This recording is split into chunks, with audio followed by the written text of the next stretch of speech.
The morning of October 25, 1944, began like any other routine patrol.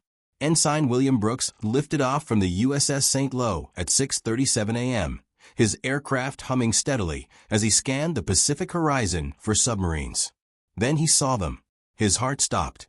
Rising through the morning mist, 17 miles northwest, were the unmistakable pagoda-style superstructures unique to Japanese battleships. Brooks rubbed his eyes and looked again. This couldn't be real. Yet there they stood. For massive battleships, perhaps 8 cruisers, destroyers scattered throughout. An entire Japanese battle fleet, right where no Japanese fleet had any business being. His radio crackled to life as he transmitted the impossible news back to his carrier. A major enemy force was bearing down on their position. The response was immediate disbelief. Aboard the escort carrier USS Fanshawe Bay, serving as the flagship for Task Unit April 3, 77, radio designation Taffy 3, Rear Admiral Clifton Sprague demanded verification. Japanese battleships here? Inconceivable. Admiral William Halsey's powerful Third Fleet, with its fast battleships and fleet carriers, was supposed to be blocking San Bernardino Strait to the north. Admiral Jesse Oldendorf's 7th Fleet battleships had just crushed a Japanese southern force at Surigao Strait mere hours before. Taffy 3's position, 60 miles east of Samar Island, was considered safe territory. They were launching routine ground support missions for troops fighting on Leyte, hunting submarines. This was supposed to be easy duty, a milk run. Brooks wasn't hallucinating. Slicing through the morning haze at 27 knots came Vice Admiral Takeo Kurita's center force, the most formidable surface Fleet Japan had fielded since Midway. For battleships, Yamato, Nagato, Kongo, and Haruna. 6 heavy cruisers, Chikuma, Tone, Chokai, Kumano, Suzuya, and Haguro. 2 light cruisers, Yahagi and Noshiro.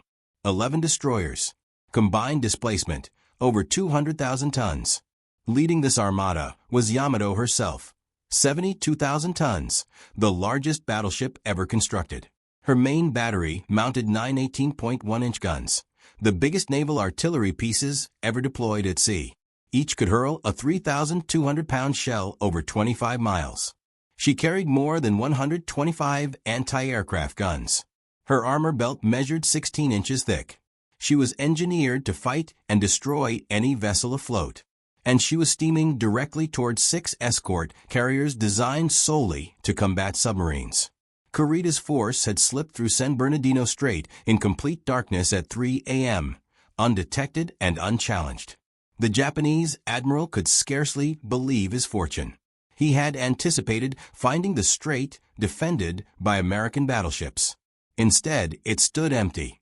Halsey had taken the bait, racing northward with his entire force to engage Admiral Ozawa's decoy carriers, leaving the back entrance to Leyte Gulf completely unguarded. Now Kurita was closing on the invasion beaches, where 130,000 American soldiers relied on naval support for their survival. Standing between this armada and complete catastrophe were the vessels of Taffy 3. 6 escort carriers, USS Fanshawe Bay, USS St. Lo, USS White Plains, USS Kalinin Bay, USS Kitcon Bay, and USS Gamber Bay. 3 Fletcher-class destroyers, USS Johnston, USS Hull, USS Heermann. For destroyer escorts, USS Samuel B. Roberts, USS Dennis, USS John C. Butler, USS Raymond. The carriers were Kaiser-built Casablanca-class vessels constructed in shipyards that normally produced cargo ships. They were converted merchant hulls with flight decks bolted on top. Top speed, 18 knots on a good day, roughly the speed of a loaded oil tanker. Their flight decks consisted of wooden planks over thin steel. Their hulls possessed no meaningful armor. Each mounted a single 5-inch gun for anti-aircraft defense. They were never intended to fight surface vessels. They were floating airfields designed to provide air cover for convoys and amphibious operations. Each carrier held approximately 30 aircraft, FM, 2 Wildcat fighters, and TBM Avenger torpedo bombers. Most were configured for ground support, armed with rockets, small bombs, depth charges.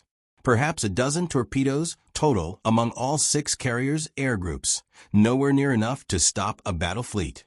The destroyers represented the carrier's only genuine protection. USS Johnston, USS Hull, and USS Heermann were Fletcher-class destroyers, 2,500 tons, 5 dual-purpose 5-inch guns, 10 torpedo tubes. They were fast, 38 knots at flank speed, but built for escort duty, not toe-to-toe slugging matches with battleships. Their armor measured in fractions of inches, barely sufficient to deflect splinters. The destroyer escorts were even smaller. USS Samuel B. Roberts, USS Dennis, USS John C. Butler, and USS Raymond were John C. Butler-class vessels. 1,700 tons, 2 5-inch guns, 3 torpedo tubes. They were submarine hunters that had never trained for surface combat. Their crews nicknamed them tin cans because their hulls were so thin that near misses from large-caliber shells could crush them from water pressure alone. The mathematics were hopeless. The American force possessed guns firing 54-pound shells to a maximum range of 10 miles. The Japanese had guns firing shells exceeding 3,000 pounds to ranges beyond 25 miles. The Americans had roughly 24 torpedoes total. The Japanese had over 100. The American carriers could manage 18 knots running for their lives. The Japanese ships could make 30 knots in pursuit. This wasn't a battle. This was an execution waiting to unfold. At 6:45 a.m., lookouts on the escort carriers spotted anti-aircraft bursts to the north. Japanese float planes already circled overhead, spotting for the incoming fleet. Admiral Sprague ordered all ships to general quarters, commanded a course change eastward, and told all carriers to launch every aircraft that could fly, armed or not, get them airborne. At 6:58 a.m., the northern horizon erupted in flame. The Japanese battle line had opened fire. The initial salvos came from Yamato's 18-inch guns. Each shell weighed as much as a compact car. They were armor-piercing rounds, engineered to punch through the 30-inch armor belts of American battleships. Against the unarmored escort carriers, they would pass straight through without detonating unless they struck something substantial. But if they did explode inside a ship, one shell could tear a carrier in half. The Japanese vessels used colored dye markers in their shells. Red from Yamato, yellow from Nagato, green from Haruna, blue from Congo. Different colors for the cruisers. This helped spotters identify which ship's shells were landing where. The sea around Taffy 3 erupted in colored water, spouts 200 feet tall. It was simultaneously beautiful and terrifying. On the bridge of the escort carrier White Plains, Captain Dennis Sullivan watched the colored geysers march toward his vessel, red, yellow, green, walking closer with each salvo. He ordered his helmsman to steer toward the last splash. The theory held that the Japanese wouldn't fire twice at the same spot. It was all they had.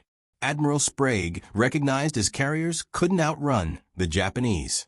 He ordered them to turn southeast toward a rain squall on the horizon, commanded all escorts to generate smoke, and transmitted a plain-language distress call that would become legendary. Enemy surface force of 4 battleships, 7 cruisers, 11 destroyers, 20 miles northwest of this unit and closing. Request immediate assistance. On the bridge of the destroyer USS Johnston, Commander Ernest Edwin Evans didn't wait for orders. Evans was 36 years old, Cherokee and Creek from Pawnee, Oklahoma. He was among the first Native Americans to graduate from the Naval Academy, class of 1931, and the first to command a destroyer. When he commissioned Johnston a year earlier at Seattle, he had assembled his crew and declared, "This is going to be a fighting ship. I intend to go in harm's way, and anyone who doesn't want to come along had better get off, right now." Nobody disembarked. Now, without awaiting the order to attack, Evans commanded, "All ahead flank, full left rudder." USS Johnston, 2,200 tons, was turning toward 4 battleships, displacing over 200,000 tons combined. One destroyer against the might of the Imperial Japanese Navy. It was suicide. But Evans understood something the mathematics failed to capture. Every minute the Japanese spent dealing with his ship was a minute the carriers could run. Every shell fired at Johnston was a shell not fired at the carriers with their 900-man crews. And in the rain squalls and smoke beginning to obscure the battlefield, aggressive action might create confusion.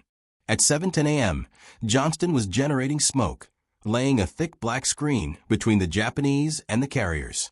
Her 5-inch guns were firing at maximum rate at the heavy cruiser Kumano, the nearest Japanese vessel at 14,000 yards. The 5-inch shells couldn't penetrate Kumano's 8-inch armor belt, but they could wreck her superstructure, destroy her fire control, kill exposed crew. Johnston zigzagged toward the Japanese fleet, chasing shell splashes, using smoke for concealment. At 10,000 yards, maximum torpedo range, Evans launched his 10 Mark 15 torpedoes at Kumano, then kept closing, kept firing. The 5-inch guns were firing so rapidly the paint was burning off the barrels. In 15 minutes, Johnston pumped over 200 shells into the heavy cruiser. At 7:24 a.m., Kumano seemed to explode. Multiple torpedo hits, either 1 or 3, depending on the source, blew her bow completely off. She veered out of formation, crippled, taking the heavy cruiser Suzuya with her as escort. In his first attack, Evans had removed 2 heavy cruisers from the battle. But now Johnston was alone, 7,000 yards from the Japanese battle line. She had been spotted. The battleship Yamato opened fire with her secondary battery of 6-inch guns. 3 shells hit simultaneously. The impacts were catastrophic. 1 shell destroyed the after engine room, cutting Johnston's speed in half. Another wrecked the after 5-inch gun mount. The third hit the bridge. Commander Evans was torn apart. 2 fingers of his left hand were blown off. His shirt was burned completely away. Shrapnel wounds covered his neck, chest, and legs. Blood streamed down his body. His communications officer and several others were killed instantly. But Evans stayed at his post, wrapping his ruined shirt around his wounded hand, continuing to command his ship.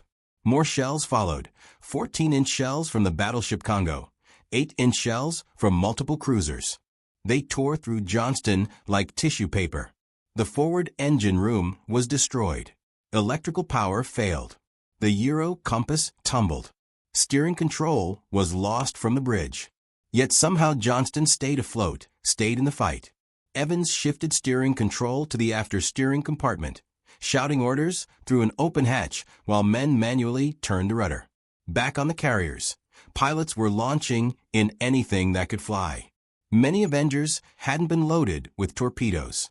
They were configured for ground support with 100-pound general-purpose bombs, rockets, even depth charges. The Wildcats had only their .50 caliber machine guns. But they took off anyway, forming up, heading for the Japanese fleet. At 7:16 a.m., Admiral Sprague gave the order every destroyer captain had been anticipating. Small boys attack.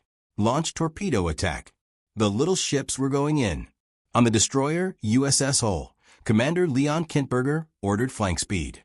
Hull had been the flagship of the destroyer screen, but her talk-between-ships radio was malfunctioning, so tactical command had passed to Johnston. Now she charged toward the nearest battleship, Congo, 18,000 yards distant, 35 knots, through a hurricane of steel. Japanese shells walked up Hull's wake, each salvo closer than the last. Red dye from Yamato, green from Haruna, blue from Congo. The columns of water towered over the destroyer's bridge. At 14,000 yards, still at extreme range, Kintberger launched half his torpedoes at Congo. The battleship spotted them coming, turned away. All 5 torpedoes missed. Hull kept closing. At 9,000 yards, she launched her remaining 5 torpedoes at the heavy cruiser Haguro, then opened fire with her 5-inch guns. The torpedoes missed again, but they forced Haguro to evade, disrupting her fire. Then the Japanese found Hull's range. Multiple ships converged their fire on the destroyer. 16-inch shells from Yamato, 14-inch shells from Congo, 8-inch shells from Haguro and Tone. They literally tore Hull apart. Her port engine was destroyed. Her rudder jammed. Her guns were knocked out one by one. She was flooding from dozens of holes. In 40 minutes, she took over 40 hits from major caliber shells. But she had accomplished her mission. She had forced the Japanese to maneuver, disrupted their formation, bought precious minutes for the carriers to escape into a providential rain squall moving across the battlefield. The destroyer USS Heermann, commanded by Commander Amos Hathaway, had started the battle on the disengaged side of the formation, the side away from the Japanese. Now she raced at flank speed through the American formation to get into the fight. Visibility was down to a few hundred yards in the smoke and rain. Heermann nearly collided with the destroyer escort Samuel B. Roberts, backing emergency full to avoid her. Then she almost hit another vessel. It was controlled chaos, ships maneuvering desperately in near-zero visibility. Heermann emerged from the smoke screen to find herself facing 4 Japanese battleships in column. Kongo leading, then Haruna, then Nagato, then the mighty Yamato herself. Commander Hathaway didn't hesitate. He ordered his destroyer straight at them. At 10,000 yards, Hathaway launched 3 torpedoes at Kongo. The battleship evaded. At 4,400 yards, suicidally close to battleships that could obliterate his ship with a single salvo, Hathaway launched 3 more torpedoes at Haruna. The battleship emergency turned to avoid them. Then Heermann fired her last torpedoes at Yamato. What happened next changed the battle. Yamato's lookouts spotted the torpedo wakes. Admiral Kurita, who had transferred his flag to Yamato after his original flagship was sunk by American submarines 2 days earlier, ordered the massive battleship to turn north to evade. But the torpedoes kept coming, and Yamato kept running. For 10 critical minutes, the most powerful battleship in the world, with the Japanese admiral aboard, was heading away from the battle. By the time Kurita got Yamato turned around, the engagement had transformed into a confused melee. Meanwhile, the destroyer escorts were attacking. On USS Samuel B. Roberts, Lieutenant Commander Robert Copeland had been listening to the radio chatter. He could hear the destroyers engaging, hear Admiral Sprague ordering torpedo attacks. Copeland was 34 years old, from Tacoma, Washington. His ship was built to hunt submarines, not fight battleships. But when the order came for the destroyer escorts to attack, Copeland grabbed the ship's intercom.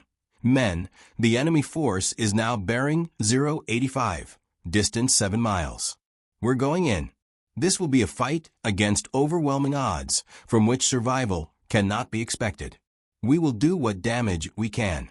The crew of Samuel B. Roberts had been at general quarters since before dawn. They could see the colored shell splashes walking closer to the carriers.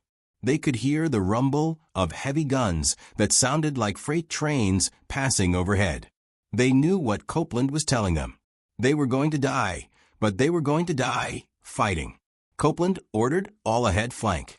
The destroyer escort's engines, designed for 24 knots, were pushed past their limits. Chief Engineer Lieutenant Robert Trowbridge somehow coaxed 28 knots out of them. The entire ship vibrated like it would shake apart. The deck plates flexed. The engine screamed. But Samuel B. Roberts charged toward the Japanese fleet. At 4,000 yards from the heavy cruiser Chokai, impossibly close range, Roberts launched her 3 Mark 15 torpedoes.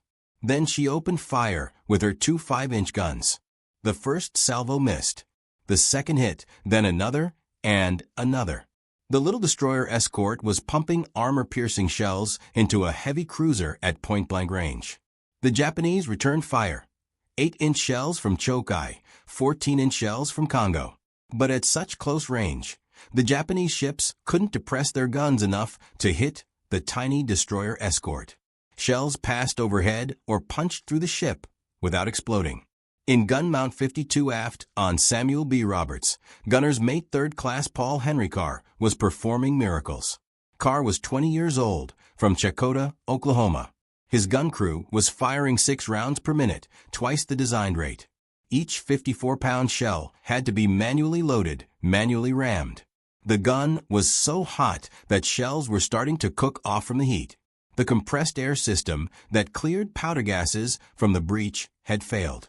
But Carr's crew kept loading, kept firing. At 8:15 a.m., the battle had devolved into total chaos. Rain squalls and smoke had reduced visibility to hundreds of yards in some places. Ships appeared and disappeared like ghosts. Japanese ships were firing at each other in the confusion. American destroyers were weaving between shell splashes, darting in to fire their 5-inch guns, then disappearing back into the smoke. Admiral Kurita was confused. His lookouts were reporting they were fighting fleet carriers, not escort carriers. The silhouettes didn't match anything in Japanese recognition manuals. These little escort carriers, displacing 8,000 tons, were being reported as 30,000-ton Essex-class fleet carriers. The destroyers were being reported as cruisers. Kurita thought he had stumbled into a task group from Halsey's Third Fleet. The confusion was compounded by Kurita's order for general attack instead of a coordinated battle line. Each division was operating independently. Ships were getting in each other's way. The destroyer divisions had been ordered to the rear just when they should have been pressing torpedo attacks. It was tactical chaos. Meanwhile, the American pilots were attacking with everything they had. Lieutenant Commander Edward Huxtable, Air Group Commander from the escort carrier Gambier Bay, made 10 attack runs against Japanese ships without any ammunition at all. He would dive at a cruiser or battleship, pull up at the last second, circle around, and do it again. When he finally landed on the escort carrier Manila Bay, his Avenger had over 200 bullet holes in it. But his dry runs had forced Japanese ships to maneuver, throwing off their aim. Other pilots were strafing battleships with .50 caliber machine guns, hoping to damage fire control equipment. Some dropped 100-pound anti-personnel bombs on cruiser decks. One pilot dropped a depth charge on a destroyer. It didn't do much damage, but it added to the confusion. At 8:30 a.m., USS Hull was finished.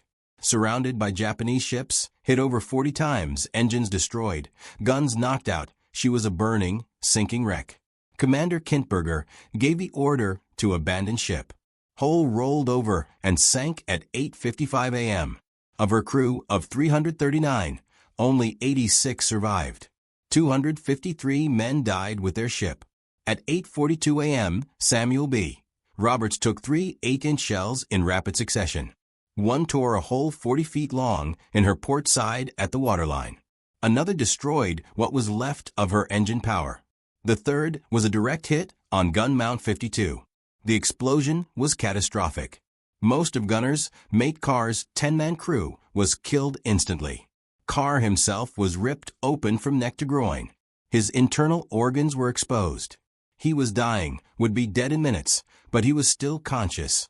A repair party found him holding a 54-pound shell against what was left of his chest, begging someone to help him load it to fire one more round. He died holding that shell. His gun mount had fired over 300 rounds in 35 minutes, most of them after power was lost, all hand-loaded, hand-aimed. The barrel was warped from the heat of continuous firing. At 9:05 a.m., Samuel B. Roberts was sinking. Lieutenant Commander Copeland gave the order to abandon ship. The destroyer escort rolled over and sank at 10:05 a.m. 89 of her 178-man crew went down with the ship. Back on Johnston, Commander Evans was still fighting despite his wounds. With one engine, 3 guns out of action, and steering control lost, he had shifted command to the after steering station. Men were manually cranking the rudder, while Evans shouted orders through an open hatch. Blood from his wounds had pooled on the deck around him. At 8:20 a.m., Johnston emerged from her smoke screen to find herself facing a Congo-class battleship at 7,000 yards. Without hesitation, Evans ordered his remaining guns to open fire. For the next 40 minutes, the crippled destroyer engaged in a point-blank gun duel with a battleship. Her 5-inch shells couldn't penetrate Congo's armor, but Evans wasn't trying to sink her. He was trying to distract her, to ruin her fire control, to keep her from accurately targeting the carriers. At 9 a.m., Japanese destroyers had closed in on Johnston, surrounding her, pumping shells into her from all sides. She had no power, no gun still functioning, was flooding rapidly.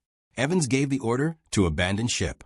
He was last seen on the fantail helping wounded sailors into life rafts, still giving orders despite his wounds. His body was never found. As Johnston sank at 9:10 a.m., something extraordinary happened. The Japanese destroyer Yukikaze was passing close by. Her captain ordered his crew to stand at attention and salute the sinking American destroyer. Even the enemy recognized courage when they saw it. The escort carrier Gamber Bay was in trouble. She had been taking hits for over an hour, shells from Yamato, from Chikuma, from multiple other ships. She was the rearmost carrier, the closest to the pursuing Japanese. An 8-inch shell from Chikuma had penetrated to her engine room. She was losing speed, falling behind the others.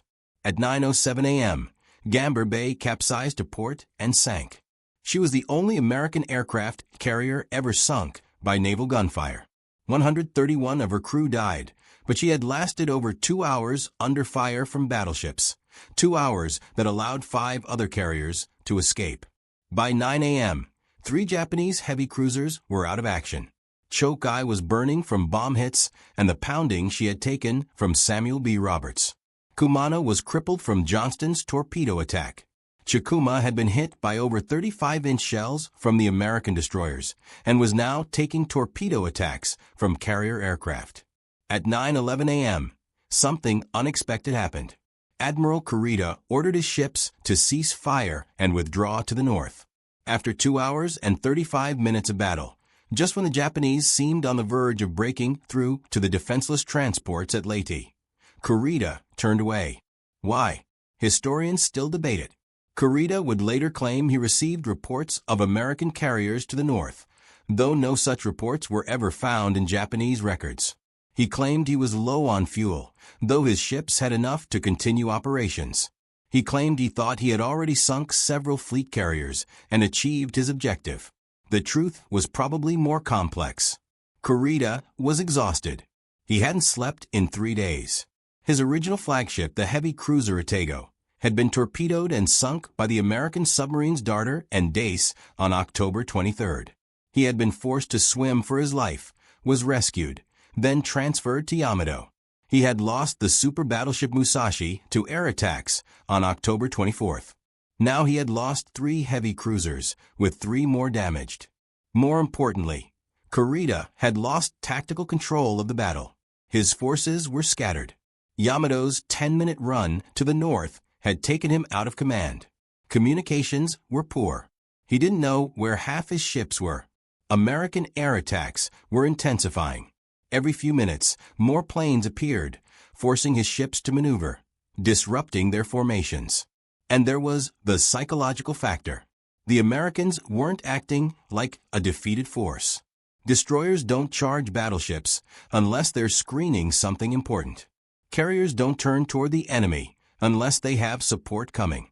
The sheer aggression of the American attack, the willingness to die rather than run, created an illusion that Kurita was facing the vanguard of a larger force, not a handful of escorts making a last stand. At 9:25 a.m., it was over. The Japanese were withdrawing. The survivors of Taffy 3 watched the pagoda masts disappear into the northern horizon, unable to believe they were still alive. They had faced a force with 10 times their firepower and somehow survived. But the cost had been terrible. USS Johnston was gone with 141 dead, including Commander Evans. USS Hull was gone with 253 dead. USS Samuel B. Roberts was gone with 89 dead. USS Gamber Bay was gone with 131 dead. Hundreds more were wounded. The survivors from the sunken ships faced a new ordeal. They would spend 50 hours in shark-infested waters before being rescued. Many had been wounded in the battle. Some died waiting for rescue. Men went mad from thirst and drank seawater. Sharks took others. The men from Samuel B. Roberts tied themselves together in groups so they wouldn't drift apart. They sang songs, told jokes, anything to keep spirits up. When rescue finally came, many were too weak to climb the rope ladders. An hour after the surface battle ended, the first kamikaze attacks in history struck Taffy 3. The escort carrier St. Lo was hit by a Zero carrying a bomb. The explosion detonated the ship's magazine. She sank in 30 minutes, with 114 dead. The carriers that had survived battleships couldn't survive a single determined pilot, but that's another story. The Battle of Samar was over, but its effects rippled across the Pacific War. The Japanese combined fleet never mounted another major offensive operation. They had been turned back by ships that shouldn't have been able to turn back a fishing fleet, let alone the pride of the Imperial Navy. Admiral Kurita would survive the war, live to be 88 years old, dying in 1977. He would give interviews, write articles, try to explain what happened off Samar, but he could never adequately explain why he turned away when the American transports were within his grasp. The best he could offer was that he thought he had done enough damage that further losses weren't worth it. In a 1953 article, he would admit that the American defense was so valiant and skillful that he believed he was facing a much stronger force. The Americans couldn't believe what they had accomplished. Admiral Sprague would later write that the survival of his force could only be attributed to the special dispensation of Almighty God. Admiral Nimitz called it the finest hour of the entire Pacific War. Admiral Halsey, when he learned what had happened, reportedly wept. His decision to chase the Japanese decoy force had nearly led to disaster. Only the courage of Taffy III had saved the invasion. Commander Ernest Evans was awarded the Medal of Honor posthumously. He was the first Native American in the Navy to receive it. The citation reads in part, "For conspicuous gallantry and intrepidity at the risk of his life above and beyond the call of duty as commanding officer of USS Johnston in action against major units of the enemy Japanese fleet during the Battle of Samar." Without waiting for orders, Commander Evans gallantly diverted the powerful blasts of hostile guns from the lightly armed and armored carriers under his protection, launching the first torpedo attack when the Johnston came under straddling Japanese shellfire. Lieutenant Commander Robert Copeland was awarded the Navy Cross. Gunner's Mate 3rd Class Paul Henry Carr was awarded the Silver Star posthumously. In 1985, the Navy commissioned a guided missile frigate named USS Carr in his honor, one of the few ships ever named for an enlisted sailor. But these men wouldn't have wanted medals. They would have said they were just doing their jobs. They all would have said that the men who charged battleships and destroyers, the men who kept loading guns with their dying breath, the men who flew unarmed planes at enemy ships, they weren't trying to be heroes. They were trying to protect the carriers, the transports, the soldiers on the beach. They were doing what the moment demanded, what their shipmates needed, what their country required. The Japanese had called them tin cans as an insult. These weren't real warships, just cheap escorts with thin armor and small guns. The Americans had embraced the term. Tin can sailors, they called themselves with pride. And those tin cans had hearts of iron. When faced with annihilation, they didn't run, they attacked. And in attacking, in choosing death over dishonor, they achieved immortality. The statistics tell part of the story. 3 destroyers and 4 destroyer escorts against 4 battleships, 6 heavy cruisers, 2 light cruisers, and 11 destroyers. The Americans were outnumbered 3-1 in ships, 10-1 in tonnage, 20-1 in firepower. They should have been annihilated in minutes. Instead, they fought for 2.5 hours, sank 3 heavy cruisers, damaged 3 more, and turned back the most powerful surface force Japan had assembled since Midway. But statistics don't measure courage. They don't quantify determination. They can't calculate the power of men who know they're going to die, but attack anyway. The tin cans of Taffy III proved that sometimes, against all odds, against all logic, against all reasonable expectation, courage is enough. There's a memorial now at Fort Rosecrans National Cemetery in San Diego. A simple granite stone listing 3 ships, USS Johnston, USS Hull, USS Samuel B. Roberts. Most people who pass it don't know what those names mean, don't know that on October 25, 1944, those ships charged into certain death and somehow saved an army. Every year on October 25th, a few old men used to gather there, survivors of Taffy III. They would read the names of the dead, tell the old stories, remember. There aren't many left now. The last survivor of Samuel B. Roberts, Adard Lenore, died in March 2022 at age 97. Time has done what Japanese shells couldn't. But the story lives on. In November 2019, the research vessel Petrel, funded by Microsoft co-founder Paul Allen's estate, found wreckage from one of the destroyers at 21,180 feet. Using a remotely operated vehicle, they captured haunting images of gun mounts, torpedo tubes, and the ship's bell. In March 2021, it was positively identified as USS Johnston through her hull number 557 visible on the wreckage. At that time, she was the deepest shipwreck ever discovered. She's broken in half where she was hit by 18-inch shells from Yamato, split at frame 130, where the massive shell detonated. Her forward section lies upright, her 5-inch gun mount still trained outboard as if ready to engage. Her bridge structure is gone, destroyed in the battle, taking Commander Evans's last stand with it.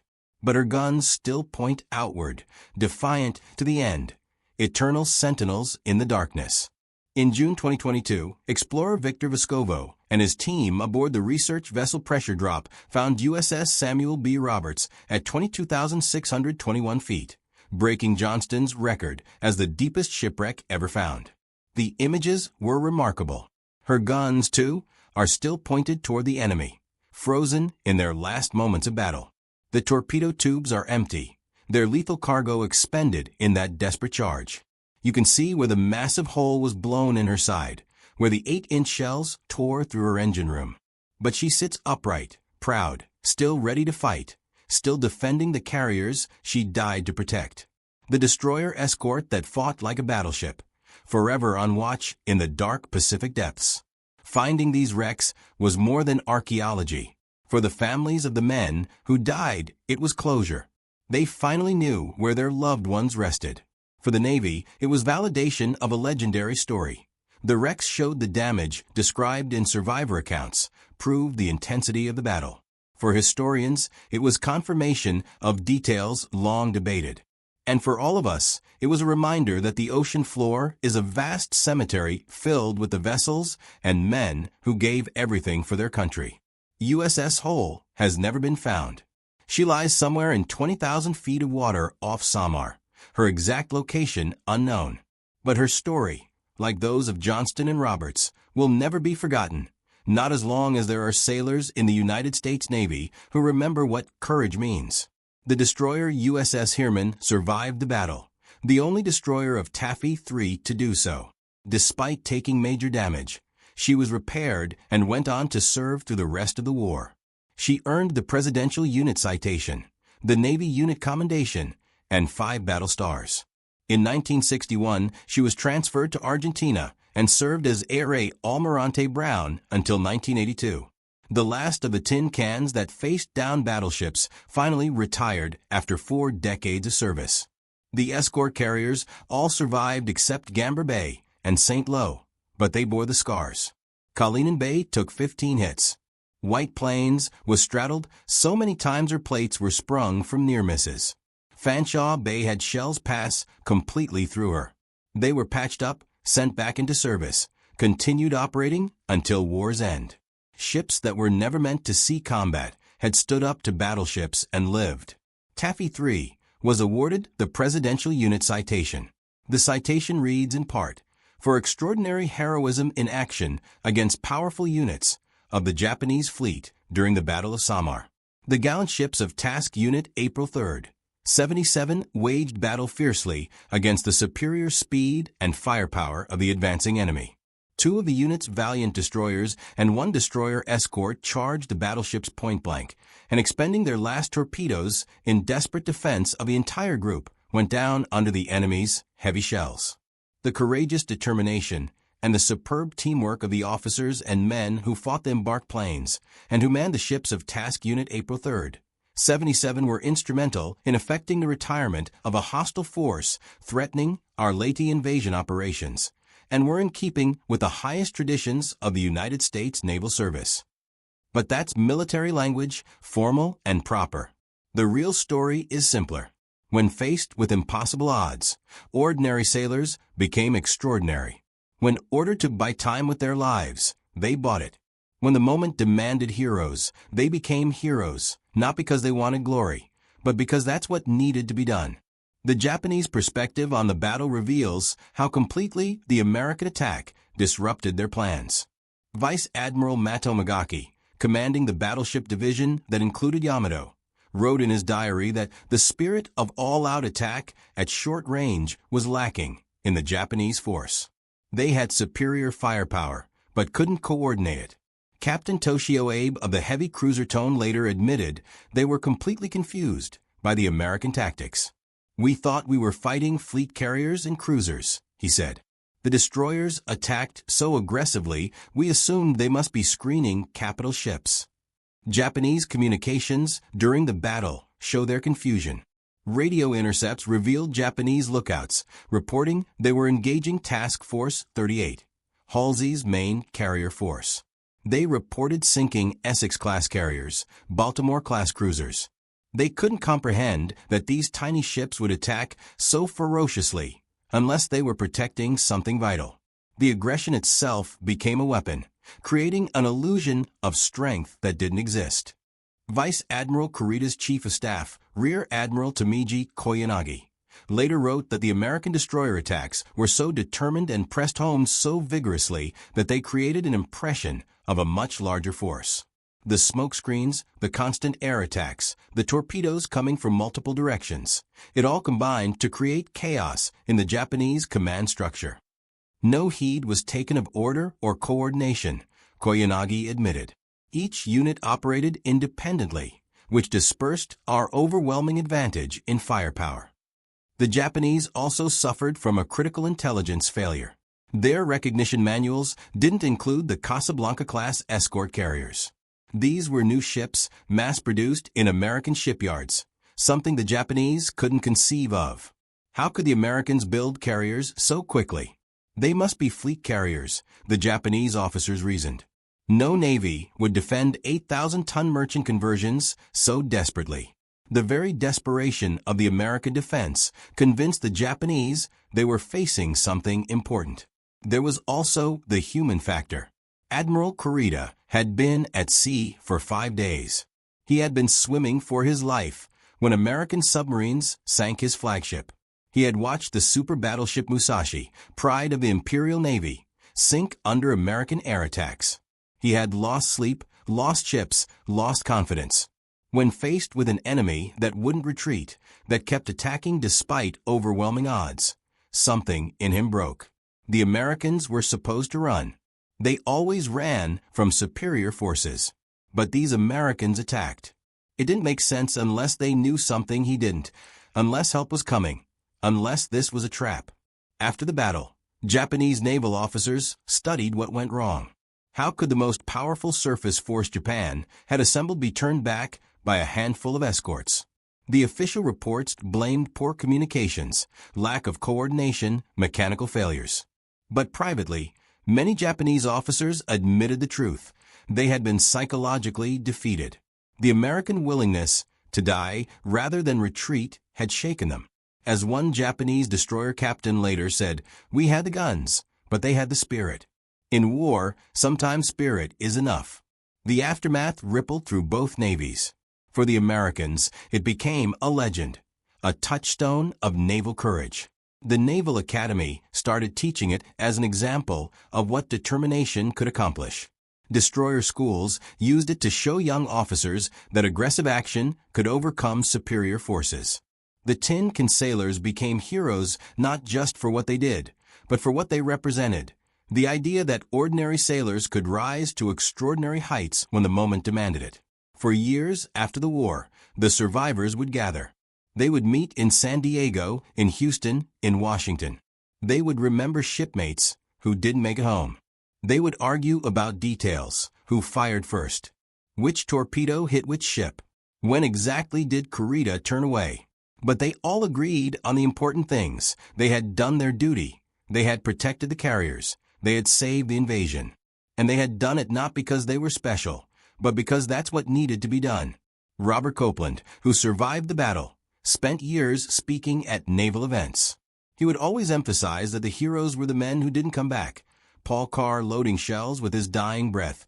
Ernest Evans bleeding on his bridge, but still fighting. The nameless sailors who stayed at their posts as their ship sank. They were the real heroes, Copeland would say. The rest of us just did our jobs. The battle also changed naval doctrine.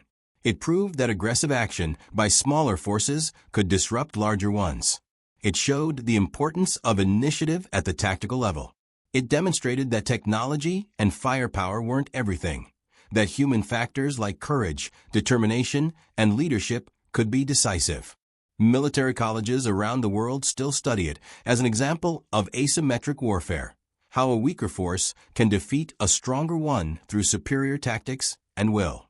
The Battle of Samar also highlighted the importance of air power. Even though the escort carriers' planes weren't properly armed for ship attack, their constant harassment helped drive off the Japanese fleet. It showed that carriers, even small ones, had become the dominant force in naval warfare. After Samar, no one could argue that battleships still ruled the seas. The age of the carrier had truly arrived. Years later, a Japanese officer who survived the battle was asked about the American destroyers. He shook his head in wonder.